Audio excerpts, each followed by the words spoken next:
Unit BRL 108 का unit number 9 category management. जैसा कि हम लोग जानते हैं कि मेरा जो रिटेल बिजनेस है, एक टाइप का प्रोडक्ट तो अक्सर रहता नहीं है। अक्सर बहुत सारे प्रोडक्ट होते हैं। लेडीज का भी खरीदना पड़ता है, जेंट्स का भी खरीदना पड़ता है, छोटे बच्चों का खरीदना पड़ता है, बुजुर्गों का भी खरीदना पड़ता है। तो लेडीज के अगर एक कैटेगरी मान ले लिया जाए केवल लेडीज का, तो लेडीज में भी जीन्स खरीदना है या फिर मतलब जैसे उनके बहुत सारे सामान होते हैं ना, तो जैसे क्या कहते हैं, साड़ी और मतलब वो उस टाइप का, या फिर जीन्स खरीदना है उनके लिए। जीन्स में भी कौन सा जीन्स, डैमेज वाला या फिर कैजुअल, ओकेजनल, मीन्स। तो वही कह रहा है कि जैसे एक कैटेगरी अगर ले लिए तो उसमें भी सब कैटेगरी सब डिवाइड मतलब सब सेक्शन आ जाते हैं।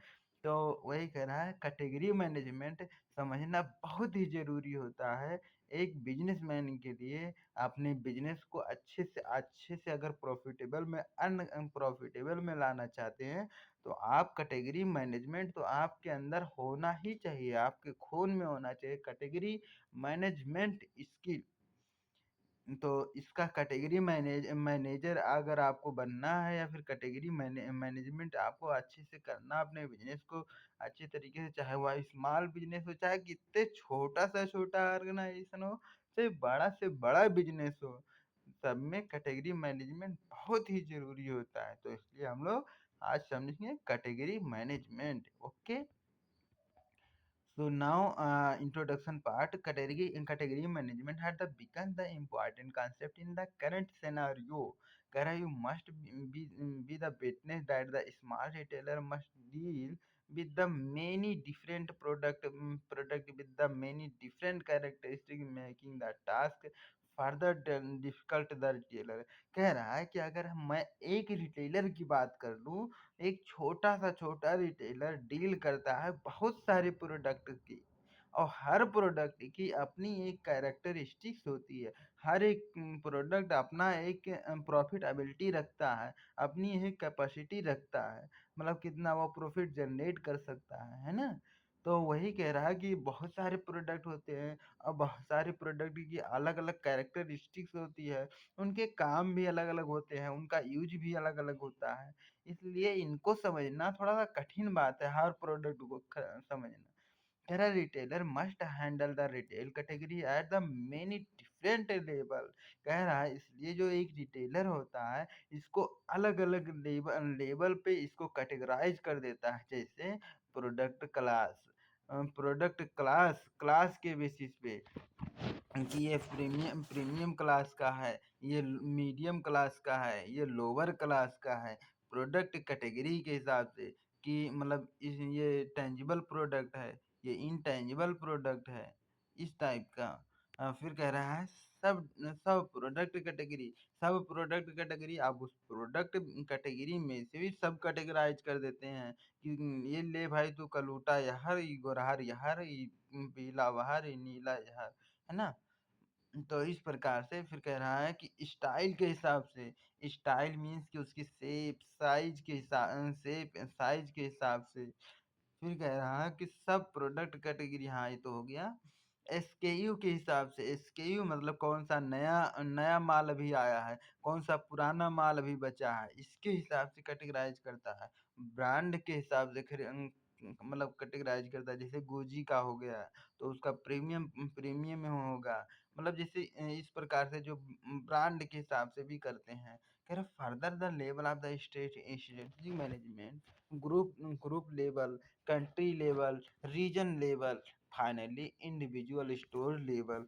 कह रहा है कि जैसे कि और कुछ इसको और इस प्रकार से भी कैटेगराइज करते हैं स्ट्रेटजिकल मैनेजमेंट में, जैसे रणनीति के मैनेजमेंट में, जैसे उसके ग्रुप लेवल में कि किस ग्रुप में आया है, कंट्री के बेसिस पे कि इस देश में फलाना फलाना एसकेयू भेज दो, उस कंट्री में फलाना एसकेयू की मांग है। मतलब और फिर जैसे रीजन के हिसाब से, जैसे हर एक रीजन में थोड़ा सा अलग डिमांड होती है। जैसे अगर जम्मू कश्मीर में चले जाओ तो ठंडक वाली चीज़ ज़्यादा वो लोग पहनते हैं। और यहाँ गुजरात में चले जाओ, राजस्थान में चले जाओ तो वहाँ सूती वस्त्र अक्सर पहनते हैं। और हमारे यहाँ तो सब प्रकार के पहनते हैं। और Now the scene the first sunset what is the category। अब हम लोग समझते हैं कि कैटेगरी क्या होता है।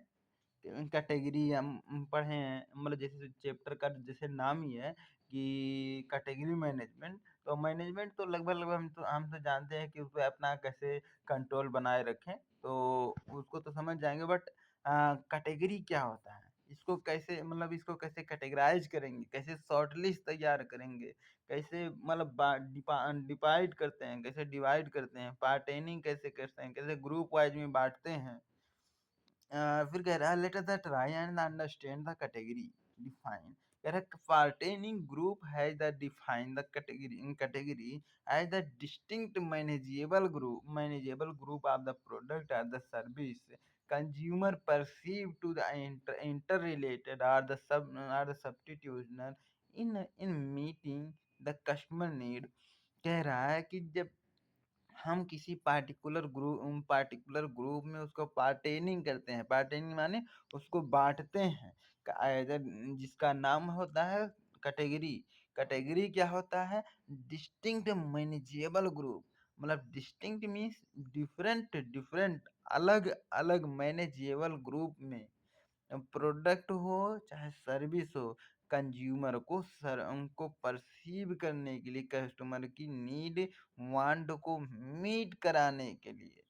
फिर कह रहा है for example in a broad product class women's clothing different product category like the dresses, trousers, jeans, skirt. इसमें एग्जाम्पल दे रहा है, कह रहा है जैसे वुमेन्स क्लॉथिंग की आप क्लास बनाए हैं, तो वुमेन्स क्लॉथिंग में आप जैसे क्लास बनाए हैं। क्लास क्या होता है, एक सिमिलर टाइप के इनके चीजों का कलेक्शन होता है, ठीक है। जैसे इसमें वुमेन्स कर दिया ना, तो वुमेन्स के ही चीजें लेकर आएगा, जैसे लाइक ज्वेलरी होगी, अगर शूज हो गया, स्लीपर हो गया, जीन्स हो गया, मतलब कुछ भी, मतलब उनसे रिलेटेड जो भी मतलब बियर करती हैं वो सब चीजें। तो वो वुमेन्स के नाम से बोला, तो सिमिलरिटी क्या है वहाँ पे, वुमेन्स की ही रहेगी। तो फिर कह रहा है in the example of the dresses. अब ड्रेसेज में भी dresses, jeans, skirt are the refer to the category. जो यहाँ पे बताया गया है, कह रहा है कि जो यहाँ पे नाम लिए हैं जैसे ड्रेसेस, जीन्स, ट्राउजर, स्कर्ट, तो ये सब इसको कैटेगराइज किया गया है, इसी को कैटेगरी के नाम से हम लोग जानते हैं। Refer to the distinct grouping of the item similar characteristic. इनको एक सिमिलर कैरेक्टरिस्टिक्स के अंदर इसको रखा गया है। And appeal to the distinct kind of the target customer है द सिमिलर लिंकिंग। कह रहा है और अलग प्रकार, मतलब और अलग अलग कस्टमर के ऐसे सेम प्रकार की नीड को फुलफिल किया जाता है, लिंक किया जाता है, एक दूसरे से जोड़ा जाता है। कह रहा but the levy weeds had the explain each retailer and their the supplier may the define the category with respect to the consumer preference and the situation pertinent to give the store। कह रहा है कि एक इंसान है जिनका नाम है लेबी, एक इंसान है जिनका नाम है वेटेज। इनके अनुसार जो एक रिटेलर होता है या फिर एक सप्लायर होता है, वह कस्टमर प्रेफरेंस या फिर सिचुएशन के हिसाब से वह कैटेगराइज करता है कि कस्टमर की क्या डिमांड है, क्या मांग है, किस चीज को वे लोग पसंद करते हैं, और कौन से सिचुएशन में, मतलब कौन सा सीजन आने वाला है, कौन सा त्योहार आने वाला है, कौन सा इवेंट आने वाला है, इसके हिसाब से हम लोग कैटेगराइज कर देते हैं। जो एक रिटेलर होता है या फिर एक जो सप्लायर होता है, सप्लाई जो करने वाला होता है प्रोडक्ट। फॉर एग्जाम्पल, उदाहरण के लिए shampoo and conditioner may be the allocated the different category. कह रहा है जैसे मान लिया जाए कि एक शैम्पू ले लिया जाए, एक कंडीशनर ले लिया जाए, तो ये दोनों अलग-अलग चीज़ें हैं। But hair washing and hair conditioning मतलब हेयर को प्रोटेक्ट करना और हेयर को साफ करना करा is respectively or the maybe the combined under a single category इन दोनों को प्रोटेक्शन को क्लीनिंग को एक कैटेगरी में रखा गया है इसी प्रकार से जैसे paper towel may be assigned to the paper product category or the napkin category based on the product behavior of the consumer and the importance of the given category तो समझने की ज़रूरत है नहीं। It is the being the observed that the higher importance of the given product in the item of the earlier sales value are the in term of the profitability rupee value in the chance to such much may be the identify the separate product category and the combination to the another product or the similar type and the category कह रहा है कभी कभी वह कितना बैल मतलब वह कितना ज़्यादा वह सेल्स करेगा मतलब कितनी ज़्यादा सेल्स निकलेगी उसको कहते हैं सेल्स वॉल्यूम और फिर अगला कह रहा है कि कितना ज़्यादा वह वैल्यू क्रिएट करेगा कितना ज़्यादा वह इमेज अच्छा कितना अच्छा इमेज बनाएगा फिर कह रहा है यह प्रॉफिटेबिलिटी के हिसाब से कि कितना वह प्रॉफिट जनरेट करेगा in term of the rupee मतलब पैसे मनी मनी के फॉर्म में इन चीज़ों को सेपरेटली आइडेंटिफाई करके एक रिटेलर उसको कैटेगराइज करता है कह रहा है कि जैसे for example parallel jeans narrow jeans parallel jeans क्या होता है नैरो जीन्स क्या होता है तो पैरेलल जीन्स का मतलब क्या होता है जैसे जो जिसकी नीचे मोहरी चौड़ी होती है और नैरो जीन्स जिसकी नीचे वाली मोहरी पतली होती है कहने के स्ट्रेचेबल जीन्स है तो और दूसरा होता है एक पैरेलल जीन्स होता है तो वही कह रहा है there are a product may be the combination with the another product or the group of the it's the found that the product individual don't contribute much the profitability or the sales volume but the need to be the theory to the satisfy the certain class of the customer and customer such type of the product under the broad category example लिख लिए jeans and the trouser may be the classified under the broad classified bottom category कह रहा है कि कभी-कभी क्या होता है कि वह उतना ज़्यादा प्रॉफ़िट नहीं जनरेट करता है कोई सा भी प्रोडक्ट, लेकिन फिर भी एक रिटेलर उस टाइप के प्रोडक्ट को बाय करता है। क्यों? क्योंकि मतलब कुछ टाइप के कस्टमर ऐसे होते हैं जो उसी टाइप के मतलब प्रेफ़र करते हैं पहनना, उसी टाइप के चीज़ों को वो डिमांड करते हैं। ठीक है? जैसे इसमें नाम ले रहा है कि जैसे जीन्स जीन्स होता है और ट्राउज़र होता है। तो मतलब इन दोनों में से कोई एक ज़्यादा प्रॉफ़िटेबिलिटी जनरेट कर रहा होगा और कोई एक कम, बट डिमांड दोनों की है। तो वह डिमांड के अनुसार बोले तो वह भले ही प्रॉफ़िट उतना नहीं जनरेट कर रहा है, लेकिन डिमांड के हिसाब से भी वह ऑर्डर करता है, वह अपने ऑर्गनाइज़ेशन में रखता है। कह रहा है सम रिटेलर में the define the category in term of the brand कह रहा है कुछ रिटेलर तो ऐसे होते हैं, जो ब्रांड के हिसाब से कैटेगराइज़ कर देते हैं। कह रहा है एग्जाम्पल के लिए लीविस फिलिप्स में भी the separately category and the park venue में भी द अनदर कह रहा है मान लीजिए लिविस फिलिप्स की आप कोई सा भी चीज़ मंगवा रहे हैं तो उसको आप सेपरेट कैटेगरी में रख रहे हैं पार्क अवेन्यू की ब्रांड की मंगवा रहे हैं तो उसको अलग कैटेगरी में रखेंगे this may be the necessary as the taste of the customer of the Leo Louis नहीं पता नहीं क्या लिखा है Louis Philippe are the different then those of the park of the avenue कह रहा है कि सेम प्रोडक्ट रहेगा बट उसका ब्रांड अलग होने की वजह से उसको अलग कैटेगराइज किया जाएगा कह रहा है need to be the display in a particular way to the reflect in the given brand personality where the brand represented the separately category all the given product and the group in the brand wise category, and all the such brand will be the further grouped in the broad class, and the purpose of the analysis. फिर कह रहा है, this commonly found in the SOP, shop in shop format in the MBO, merchandise buying operation.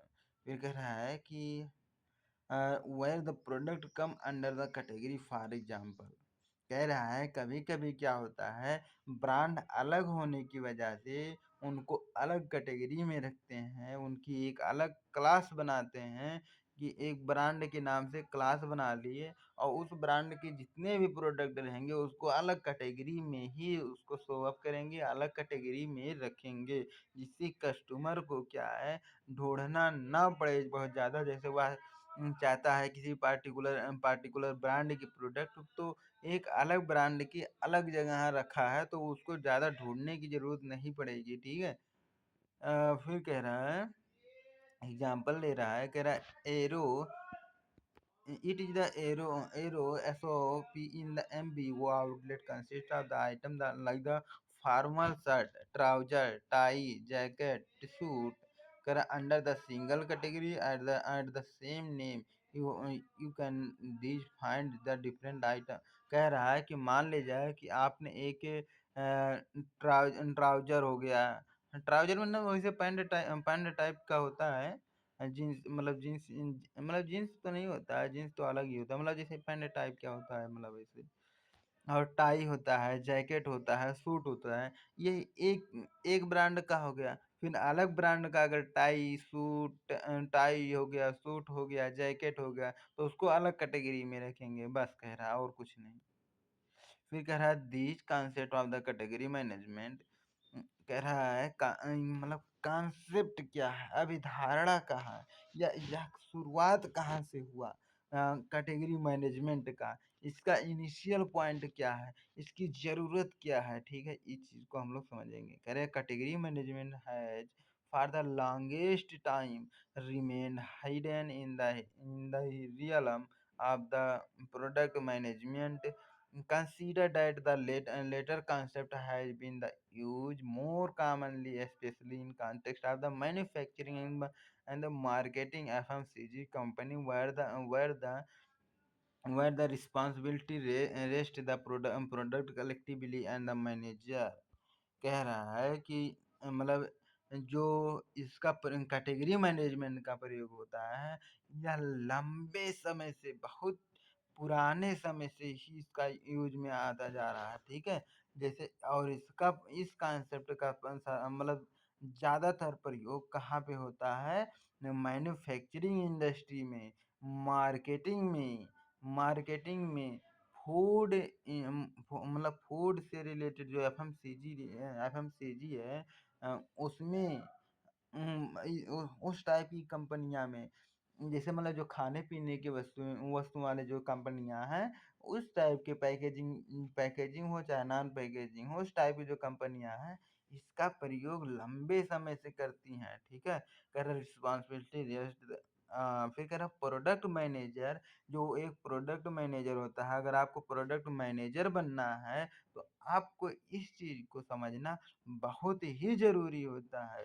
कह रहा है is the user responsible for the according with the other function such the sales, marketing, production, administration to ensure the right placement of the product in the market at the right price and the right time with the necessary support to the marketing and the promotion front।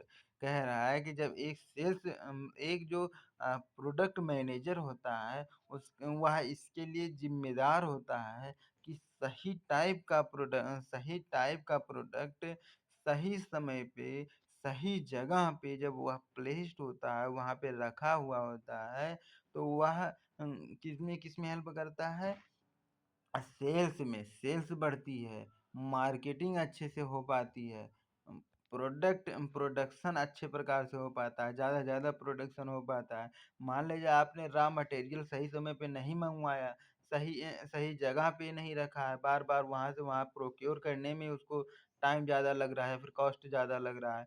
Administrate ही नहीं हो पा रहा है, बोलो तो उसको कोई संचालित ही नहीं कर रहा, उसको संचालन करना संभव ही नहीं है। तो मतलब इन सभी चीज़ों को एंश्योर करना एक प्रोडक्ट मैनेजर की रिस्पॉन्सिबिलिटी बनती है, ज़िम्मेदारी बनती है। इसलिए प्रोडक्ट मैनेजर इन चीज़ों को ख़ासम-ख़ास ध्यान रखता है। With the advent of a large format store retailing in the past decade, the concept category management began the taking the root, and it's the theory practice. Correct. The term management refer to the directing, organizing, planning, controlling.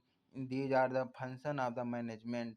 कह रहा management की function कुछ बताई गई है यहाँ पे। क्या पहला मतलब ऐसे 7 फंक्शन होते हैं, बट यहाँ पे 3-4 फंक्शन इसे लिख दिया है रैंडमली। तो देख लेते हैं। पहला फंक्शन क्या है? डायरेक्टिंग। डायरेक्टिंग मतलब किसको क्या करना है, कैसे दिशा निर्देश करना है, दिशा निर्देश देने वाला उसको कहते हैं डायरेक्टिंग। ऑर्गेनाइजिंग मतलब जो आपने प्लानिंग बनाया है उसको कहीं न कहीं ऑर्गेनाइज करेंगे ना ग्राउंड लेवल पे। मान लीजिए आपने प्लानिंग बनाया, है ना? आपने प्लानिंग बनाया उसको ऑर्गेनाइज ही नहीं करेंगे तो कैसे? और फिर अगला टर्म है प्लानिंग। प्लानिंग का मतलब ये होता है भविष्य में आपको कौन-सा काम कैसे करना है, उसका एक मतलब रोड मैप तैयार करना है या फिर पाथ तैयार करना है, पहले से ही मतलब सब कुछ तैयार करना, सब चीज़ मेंशन कर देना, इसको कहते हैं प्लानिंग। फिर कह रहा है कंट्रोलिंग। आप काम जैसे काम ग्राउंड लेवल पे वो उसको ऑर्गेनाइज़ कर दिए, तो कंट्रोल भी करना तो ज़रूरी होता है, नहीं तो सब जैसे राम जी हैं, तो अगर सभी जब ऑर्गेनाइज़ेशन में सभी रामे जी हैं, तो पानी कौन भरने जाएगा? श्याम जी कौन बनेगा? तो वही है, तो सभी राम जी हो जाएँगे तो तब भी गड़बड़ बात है।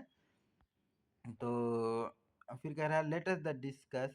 कह रहा अब आओ मैनेजमेंट को जैसे कैटेगरी मैनेजमेंट हम लोग पढ़ रहे हैं ना, तो मतलब जैसे बार-बार मैनेजमेंट हम लोगों के बीच में रोड़ा ना बने, इसलिए हम लोग मैनेजमेंट को पहले अच्छे प्रकार से समझ लेते हैं।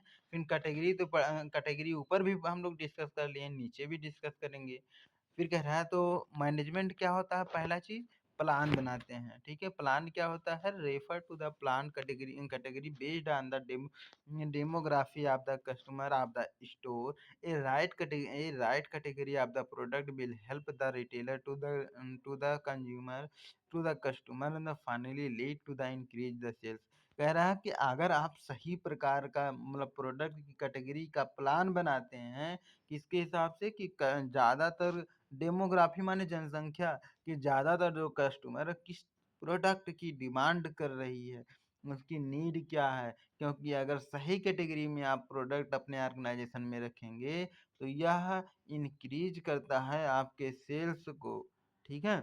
यह इंक्रीज़ करता है आपके सेल्स को। अब आपकी जब सेल्स बढ़ेगी, तो आपकी टर्नओवर बढ़ेगी, आपकी टर्नओवर बढ़ेगी, तो आपकी प्रॉफ़िटेबिलिटी बढ़ेगी। आप अपनी प्रॉफ़िटेबिलिटी बढ़ाएँगे, तो आप मतलब सब प्रकार के एक्सपेंसेस को मैनेज कर पाएँगे। नया नया चीज़ कुछ ना कुछ कर पाएँगे, ठीक है?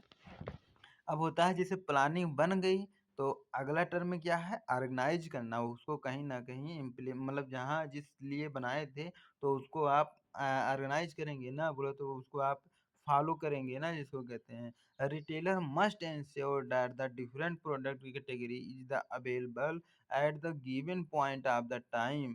कह रहा है in absence of the availability of the product category में कॉज़ द कस्टमर डिससैटिस्फैक्शन। कह रहा है कि मान लिया जाए कि अगर सही प्रकार का प्रोडक्ट अगर सही समय पे नहीं है, तो इससे कस्टमर डिससैटिस्फाइड हो सकता है, ठीक है? तो वही कह रहा है ऑर्गेनाइज़ करना बहुत ज़्यादा ज़रूरी होता है। जैसे आपने प्लानिंग जो बनाया था, उस आप प्रोडक्ट को ऑर्डर ही ना करें प्लानिंग के हिसाब से, उसको फ़ॉलो ही ना करें, तो इससे कस्टमर डिससैटिस्फाइड होता है। अगला टर्म है कंट्रोलिंग। कंट्रोलिंग का मतलब क्या होता है? ना बहुत ज़्यादा ओवर स्टॉक हो, ना बहुत ज़्यादा ना बहुत ज़्यादा एक्सेस मात्रा में हो, ना तो अंडर स्टॉक में हो। ना बहुत कम मात्रा में हो। कह रहा है too much product category can be the confuse the customer for the preferred preferred product category, a retailer must ensure the reasonable bifurcation of the product in the relevant product category so the customer may leave least inconvenient to the select the product category। कह रहा है कि जैसे कोई customer आपके पास आता है, जब आप 15-20 चीजें उसको दिखा देते हैं तो वो कंफ्यूज हो जाता है कि किस प्रोडक्ट को खरीदूं किस प्रोडक्ट को ना बाई करूं।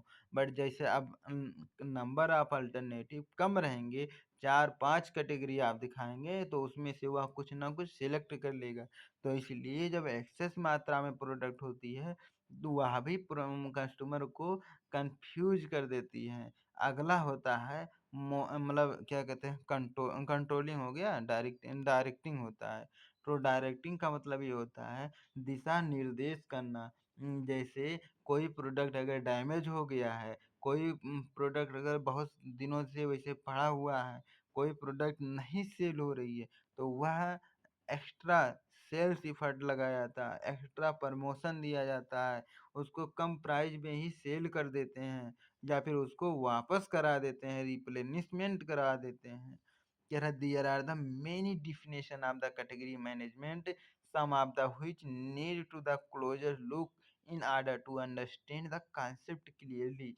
It is the process by which a particular product group or the subgroup is managed against the various or the selected dimension various product feature like the price range, price उसकी क्या है, product की content क्या है, product उस material का use क्या है, प्रोडक्ट का यूज क्या है, achieve the right stock level which के actual sales and buy the achieve the desired profitability goal।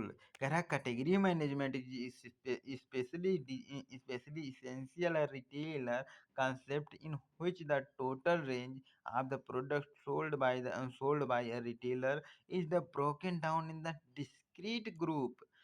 Similar are the related product known as the product category। कह रहा प्रोडक्ट कैटेगरी का मतलब होता है कि डिस्क्रीट का मतलब क्या होता है, अलग अलग ग्रुप में उसको ब्रोकन करना, उसको तोड़ना।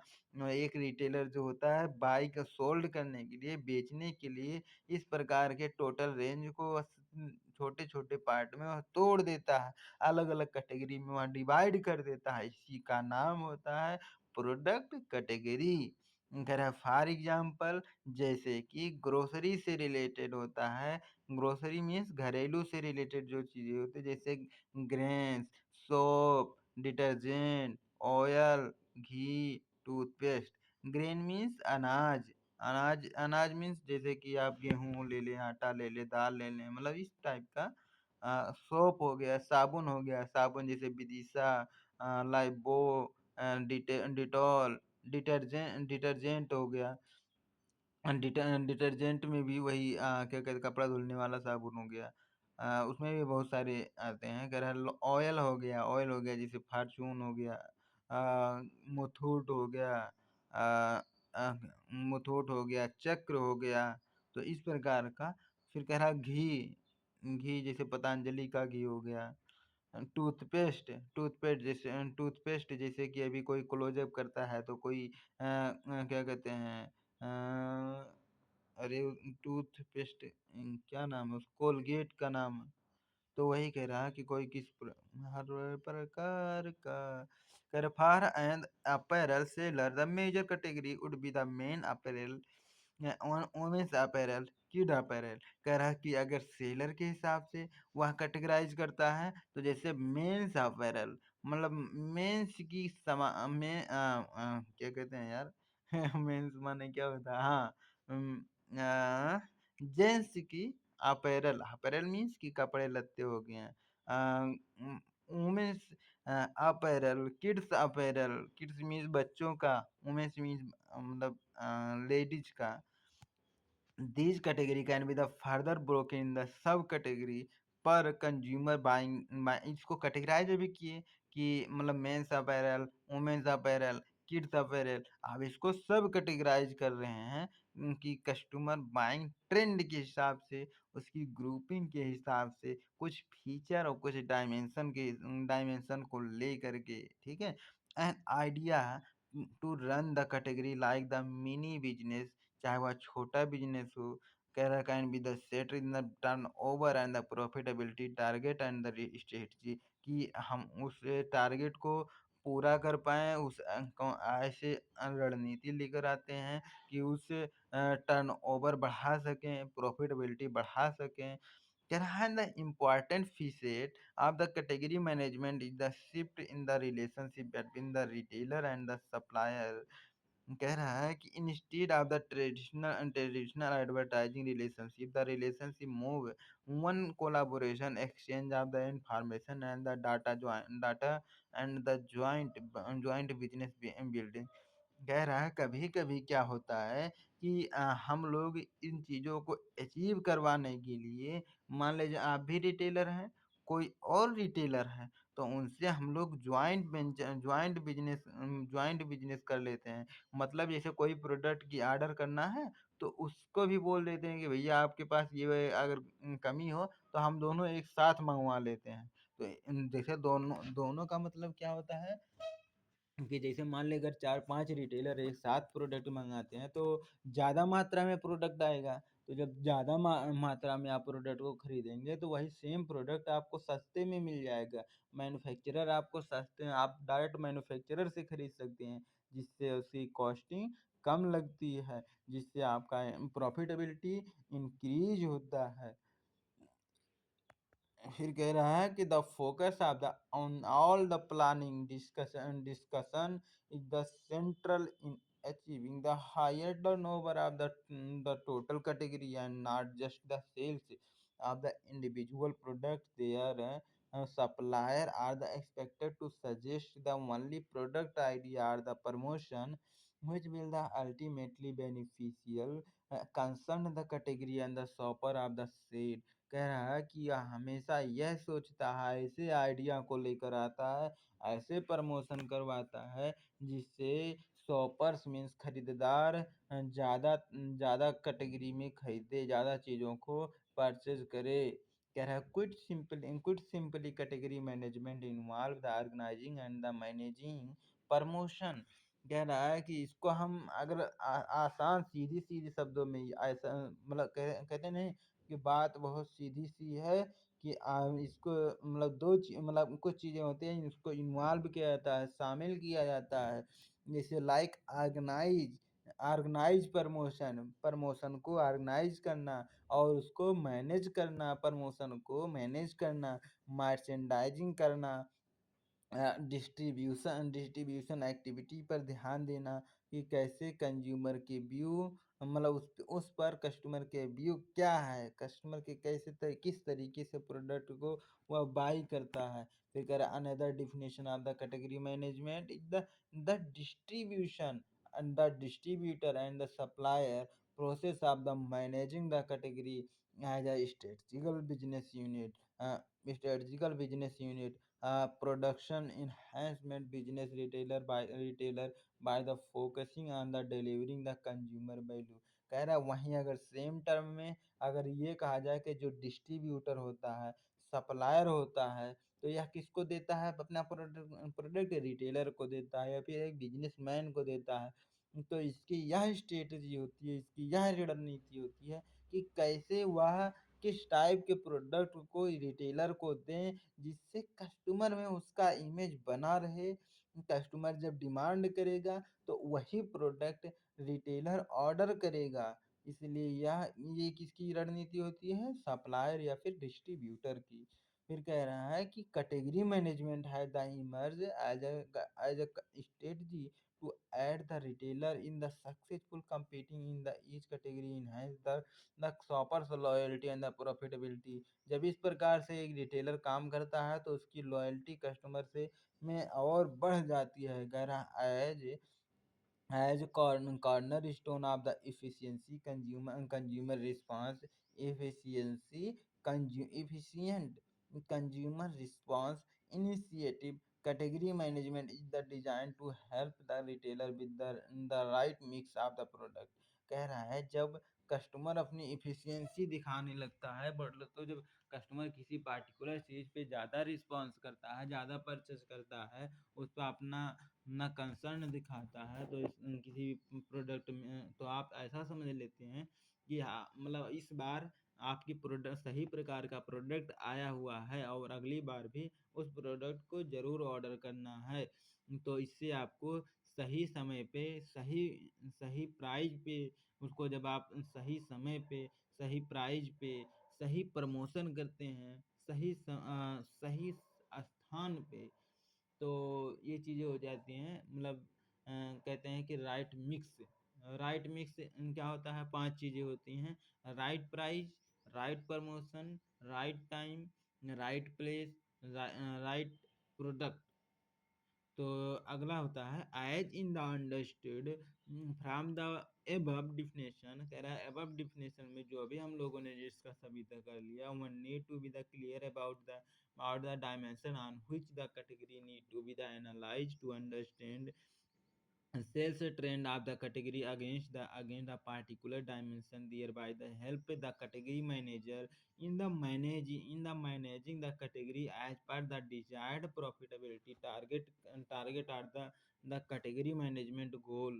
कह रहा है कि जो आपका टारगेट या फिर डिजायर्ड प्रॉफिटेबिलिटी, कितना आप प्रॉफिटेबिलिटी कर मतलब कितना आप प्रॉफिट जनरेट कर सकते हैं अपने टारगेट कस्टमर मतलब जो आपकी ऑर्गेनाइजेशन की जो गोल है या मैनेजमेंट की जो गोल है उसको आप अचीव करने के लिए ऐसे इन चीज़ों को अपनाते हैं। आप सेल्स को बढ़ाने के लिए आप ऐसी चीज़ें आप ऐसे से हथकंडे अपनाते हैं। कह रहा है taking about the dimension on the analyse the sales trend sales trend bring us to the concept the better understanding of the customer need. कह रहा कस्टमर नीड को अच्छे प्रकार से समझने के लिए इस कॉन्सेप्ट को समझना बहुत ज़रूरी होता है कि जो डायमेंशंस होता है, सन डायमेंशंस क्या दिखाता है, सेल्स ट्रेंड मतलब सेल्स आपका बढ़ रहा है या सेल्स आपका घट रहा है, तो इसी को कहते हैं ट्रेंडिंग। फिर कह रहा है this becomes the foremost importance in order to the reach the objective of the profitability management of the category. कह रहा no one can the deny that for the any business to the success today the fire and the competitive environment, correct understanding of the customer choices and the buying trend in the utmost the important। एक figure दे रहा है, कह रहा है इस चीज़ को हम लोग समझ लेंगे तो थोड़ा सा हम लोगों को सही मतलब एक क्या मिल जाएगा पाथ मिल जाएगा और क्या लोग कह रहा एक होता है कैटेगरी मैनेजमेंट प्रोसेस। तो कैटेगरी मैनेजमेंट प्रोसेस में कितनी चीज़ें शामिल हैं, 1 2 3 4 चीज़ें शामिल है, जिसमें से पहला कस्टमर के नीड के हिसाब से कैटेगरी को हम लोग मैनेज करते हैं। दूसरा प्रॉफिटेबिलिटी गोल, ऑर्गेनाइजेशन की क्या प्रॉफिटेबिलिटी क्या मतलब उसने अपना क्या कहते हैं उसने गोल टारगेट सेट किया है उसको कहते हैं, उसके हिसाब से कस्टमर सेटिस्फैक्शन के हिसाब से हम लोग कैटेगरी का मैनेजमेंट करते हैं कि कस्टमर जो पार्टिकुलर प्रोडक्ट के आप लाकर आ रहे हैं उससे कस्टमर सेटिस्फाइड हो रहा है कि नहीं, मतलब जो वो उसके एक्सपेक्टेशन मीट कर पा रही है या नहीं। कस्टमर बाइंग ट्रेंड मतलब किस टाइप के प्रोडक्ट को कस्टमर ज़्यादा डिमांड करता है, ज़्यादा मांग करता है। एक होता है relationship of the different goal with the category management process. कह रहा है कैटेगरी मैनेजमेंट प्रोसेस में हम ये देखते हैं कि उसका गोल क्या है, गोल में जैसे आपका गोल और कस्टमर के गोल में क्या बीच में डिफरेंसेस है या फिर क्या उसमें एक दूसरे में रिलेशन रखते हैं, संबंध रखते हैं। अलग अलग प्रोडक्ट की कैटेगरी के हम लोग एक साथ एक फिगर के माध्यम से हम लोग समझेंगे। कह रहा है कि the process of the category management and its the goal are the influenced by the business goal, financial goal, customer need in order to कहाँ गया in order which in the term of the influence the profitability goal, customer satisfaction, regular review of the no कह रहा है कि अगर हम लोग क्या है, जैसे कुछ गोल बनाते हैं, बिजनेस का गोल क्या होता है? प्रॉफिट जनरेट करना। फाइनेंशियल गोल मतलब जैसे बिजनेस का गोल ये नहीं होता केवल आपको पैसा कमाना होता है, मतलब अपने ऑर्गेनाइजेशन को भी तो बढ़ाना है, कस्टमर के बीच में अच्छा इमेज भी तो बनाना है, तो ये बिजनेस का गोल होता है। फाइनेंशियल गोल का मतलब केवल मॉनेटरी से रिलेटेड, मनी से रिलेटेड किसी भी तरीके से जो गोल होता है तो उसको कहते हैं financial goal. Customer financial goal में जैसे डाटा वगैरह रखते हैं, अकाउंटिंग से रिलेटेड चीज़ें को फाइनेंशियल गोल कहते हैं। और फिर कह रहा है कि कंज्यूमर नीड्स के हिसाब से, मतलब कस्टमर की क्या नीड है उसके हिसाब से हम लोग करते हैं। कह रहा है कि जिससे आपका प्रॉफिटेबिलिटी जो आपने गोल सेट किया था कि कितना आपको प्रॉफिट जनरेट करना है, या फिर कस्टमर सेटिस्फाइड हो रहा है या नहीं हो रहा है, इन चीज़ों को समझने में बहुत ज़्यादा हेल्प करता है। कौन कौन सा चीज़? बिजनेस गोल आगे, फाइनेंशियल गोल आगे, कस्टमर नीड। फिर कह रहा है the regular review of the profitability goal, customer satisfaction goal lead to review the category management process and it the goal in term be shall the briefly explain of the each category. कह रहा है कि इन चीज़ों को review करना, बार बार उसको देखते रहना, उसको पता चलता रहता है कि कस्टमर की डिमांड किस ओर मुड़ रही है। जैसे अगर कुछ चेंजेज हो रहे हैं तो आपको पता चल जाएगा। तो पहला क्या है? Business goal. These goal determine the directing category would take to in order to fulfil of the business purpose. कह रहा है किस पर्पज से आपने बिजनेस करना स्टार्ट किया था, उन चीज़ों को आप फुलफिल कर पा रहे हैं या फिर नहीं हो पा रहा है। अगर नहीं हो पा रहा है तो कैसे वह होगा, आप उससे रिलेटेड आप प्लान बनाएं। फिर कह रहा है फाइनेंशियल गोल। अच्छा, बिजनेस गोल में जैसे हम बताएं कि फाइनेंशियल गोल भी उसके अंडर में आता है। लोगों के बीच में इमेज भी क्रिएट करना होता है, प्रॉफिट भी जनरेट करना होता है, और अपनी स्ट्रक्चर को भी मतलब क्या कहते हैं, बढ़ावा देना। कस्टमर को भी एक्वायर करना, उसके साथ साथ जैसे जैसे ऑर्गेनाइजेशन बड़ी हो रही है तो एम्प्लॉय को भी रिक्रूट करना। अगला होता है फाइनेंशियल गोल।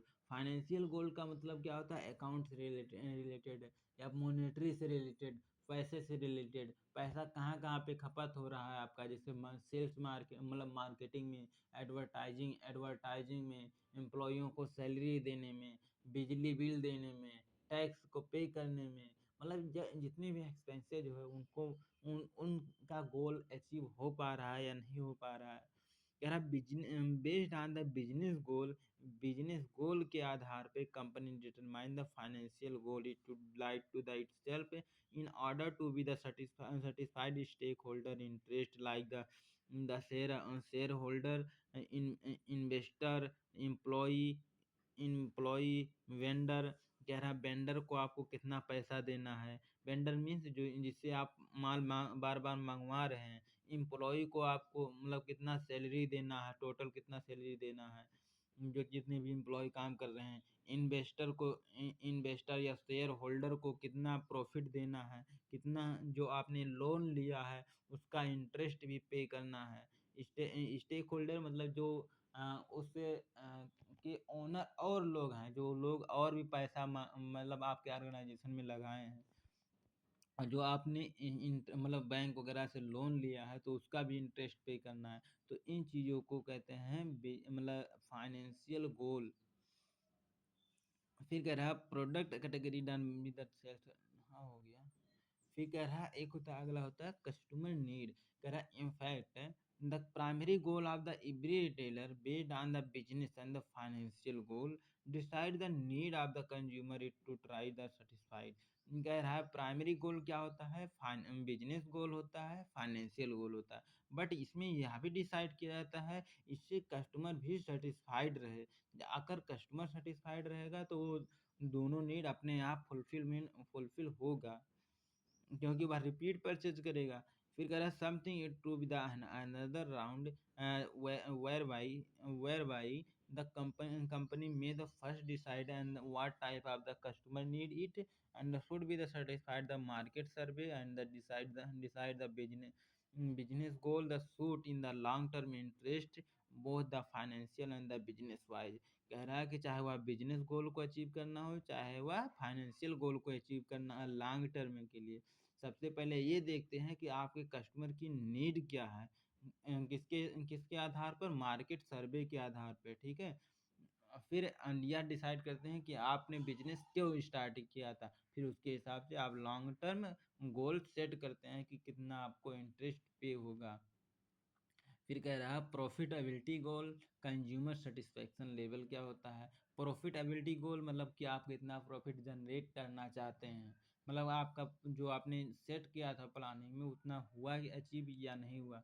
कस्टमर सेटिस्फेक्शन कहाँ से आएगा, कस्टमर अगर की एक्सपेक्टेशन मीट करेगी तो उसका सेटिस्फेक्शन लेवल बढ़िया होगा। अगर जैसे जिस जिस तरह उसने एक्सपेक्ट किया था उससे कई गुना ज़्यादा बढ़िया सर्विस उसको दिया गया तो उसकी वह लॉयल की ओर मूव करेगा, नेक्स्ट लेवल सेटिस्फेक्शन होगी।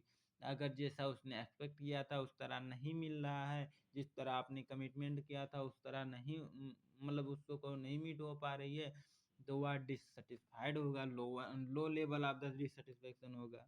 अगर all the activity in the organization the directed toward the achieve the profitability categorized the of the course non accepted but the earning the profit cannot be the only goal of the organized of any organization, especially when there is the intense competition in the market. There are customer satisfaction is the different factor that help the retailer to take the competitive edge through the right category of the product retailer achieve the satisfaction. These are the consequences achieved based on the product category management followed by the company, hence the act the more as the measure the criteria of the performance of company against the above mention। कह रहा है कि customer satisfied हो पा रहा है या नहीं हो पा रहा है उसकी कंसेक्वेंसेज के हिसाब से हम लोग डिफरेंट प्रकार की चीज़ों को हथकंडे को अपनाते हैं और फिर सही प्रकार की कैटेगरी को आप लेकर आते हैं और कस्टमर की नीड को मीट कराते हैं। तो वही है customer need financial goal, customer need के हिसाब से हम लोग कैटेगरी मैनेजमेंट करते हैं, फाइनेंशियल गोल के हिसाब से हम लोग कैटेगरी मैनेजमेंट करते हैं, बिजनेस गोल के हिसाब से हम लोग कैटेगरी मैनेजमेंट करते हैं, कस्टमर सेटिस्फेक्शन के हिसाब से हम लोग कैटेगरी मैनेजमेंट करते हैं, प्रॉफिटेबिलिटी गोल के हिसाब से भी हम लोग करते हैं। आप इसमें एग्जाम्पल ले रहा है गोल के हिसाब से, कह रहा है कि मान लीजिए रिटेल बिजनेस ब्यूटी प्रोडक्ट मतलब जैसे क्रीम वगैरह टाइप का है या फिर उसी से भी क्रीम साबुन सबको। फिर कह रहा है business goal can be the define as the to get the working the increase the 20% compare to the last year. कह रहा है कि वह उसने बिजनेस गोल सेट किया कि 20% वह प्रॉफिट या फिर 20% वह इंक्रीज करेगा अपना सेल्स को। लेकिन फाइनेंशियल गोल क्या है, to achieve the sales turnover 50 lakh during the current financial year, net profit the 5% of the overall sales profitability. कह रहा है कि पिछला साल जो उसने बेचा था उससे 20% ज़्यादा बेचना है इस साल, ये बिजनेस गोल सेट किया। फाइनेंशियल गोल क्या हुआ कि 50 लाख रुपए के हम लोग इस बार ज़्यादा बेचेंगे, जिससे आपकी जो परसेंटेज पिछली बार जो प्रॉफिट परसेंटेज थी वह उससे 5% ज़्यादा होगा इस बार। फिर कह रहा है consumer need for the beauty product can be the define in term of the certain feature as the demanded by the customer by the consumer, so the beauty product can be the consumer need for the certain hair care product which is the suitable for the dry hair in the price range 50 से 60। वहीं पे product मतलब customer के हिसाब से कह रहा है कि कस्टमर की डिमांड ज़्यादा है कि उसको हेयर केयर से रिलेटेड, मतलब कि बाल की रखवाली नहीं नहीं बाल की प्रोटेक्शन के लिए जैसे रूसी ना पड़े, ढीलो ना पड़े, तो इस प्रकार की चीज़ों को वो डिमांड करता है कि वह मतलब लगभग 50 से 60 वाला कोई डिब्बा ले आए, मतलब चाहे शैम्पू हो, चाहे मतलब कुछ भी दवाई-ववाई हो, तो मतलब इस प्रकार से ले आए, ठीक है? एक कस्टमर की नीड होती है। फिर कह रहा है category management as and the independent function. कह रहा है कैटेगरी जो मैनेजमेंट होता है यह एक इंडिपेंडेंट फंक्शन होता है। इंडिपेंडेंट का मतलब क्या होता है, जैसे किसी और दूसरे मैनेजर से आपको बहुत ज़्यादा डिपेंडेंसी नहीं होती है, आपको ज़्यादा से ज़्यादा अपने ऑर्गेनाइजेशन की खुद ही क्या कहते हैं देखना पड़ता है, ठीक है? तो देखते हैं क्या है। कह रहा another strong concept emerge from the above definition pertaining the group is the viewing the category management as the strategic business unit. कह रहा which the entails that the category management should not be the view as a part or the sub unit of the retail management activity, or the function should be treated as the part of the independent function like the marketing, recording, accounting, finance, accounting and the finance, planning and the strategic operation, HR department, HRD जो लिखा है, HR means human resource department या फिर manpower department, and training, warehousing operation, vendor management and the purchase, information technology. अच्छा, कह रहा है कि यह इंडिपेंडेंट फंक्शन क्या होता है, जैसे जब हम लोग मार्केटिंग करने जाएंगे, मार्केटिंग की चीज़ें जब सीखेंगे, तो मार्केटिंग में प्रोडक्ट कैटेगरी बहुत ज़्यादा हेल्प करता है। जब हम लोग अकाउंटिंग एंड फाइनेंस की डाटा को कलेक्ट करते हैं, वो डाटा को सेट करना होता है, तो आपको प्रोडक्ट कैटेगरी की नीड पड़ेगी ही पड़ेगी। जब हम लोग प्लान कोई तैयार करते हैं या फिर कोई स्ट्रेटजी लाते हैं, तो प्रोडक्ट कैटेगरी हम लोग अपने ध्यान में रखते ही रखते हैं। एचआर डिपार्टमेंट हो और जब उसको ट्रेनिंग दिया जाता हो, तो उन प्रोडक्ट कैटेगरी को ज़रूर बताया जाता है।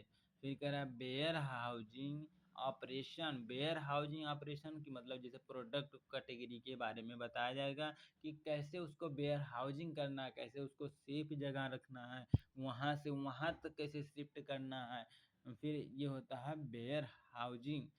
कह रहा है vendor management and the purchase. कह रहा है वेंडर से नेगोशिएशन करना, उससे वेंडर को परचेज करना, अलग अलग वेंडर से बात करना, अलग अलग वेंडर से प्रोडक्ट को बाई करना। फिर कह रहा है इन आईटी माने इंफॉर्मेशन टेक्नोलॉजी से रिलेटेड बहुत सारी चीज़ें होती हैं, लाइक ऑनलाइन से रिलेटेड जो बहुत सारी बातें होती हैं ना, तो एक एक चीज़ों को हम लोग हालांकि नीचे देखेंगे, एक टेबल भी बनाया गया है नीचे, तो वही सब प्रोसेस है, देख लेते हैं। यहाँ देखो, इंफॉर्मेशन टेक्नोलॉजी हो गया, इस सब रिटेल ऑर्गेनाइजेशन के ही अंडर में आती है। Category management, marketing, accounting, finance, planning, strategy, operation, HR department, training हो गया, वेयर हाउसिंग ऑपरेशन हो गया, वेंडर मैनेजमेंट चाहे परचेज मैनेजमेंट, इन सब चीज़ों को रिटेल ऑर्गेनाइजेशन में किया जाता है, मैनेज किया जाता है। Generally the observe the book of the retail category management in the zone the sub part of the management and the buying operation and the position to the merchandising and the should be the clear path of the, बस ये हो गया।